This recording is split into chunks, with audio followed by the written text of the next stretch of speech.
Era uma vez, em uma floresta cheia de vida, 3 amigos muito especiais: Tico, a tartaruga; Rita, a raposa; e Lino, o coelho.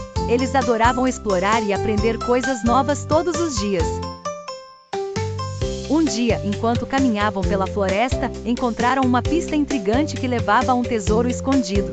Tico pensou profundamente, pois ele era muito inteligente.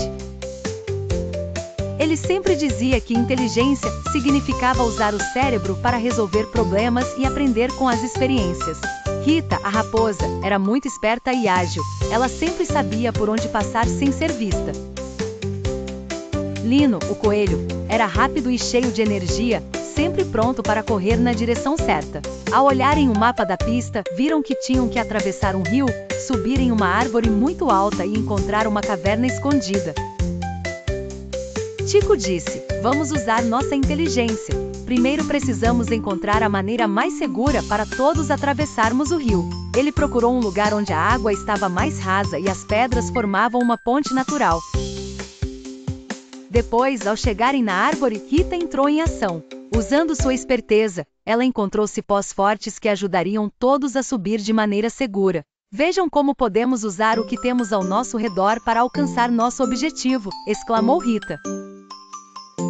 Lino, com toda sua energia, quando chegaram perto da caverna, usou seu ritmo veloz para entrar por uma abertura pequena que apenas um coelho poderia passar rapidamente. Dentro, ele desvendou os segredos do lugar e encontrou o tesouro, uma caixa cheia de livros e mapas que poderiam lhes ensinar muitas outras coisas. "Esse é o verdadeiro tesouro", dizia Tico. "Com inteligência podemos descobrir tudo o que quisermos no mundo." Os 3 amigos descobriram que inteligência não é apenas saber muitas coisas, mas também saber usar sabiamente o que já conhecem.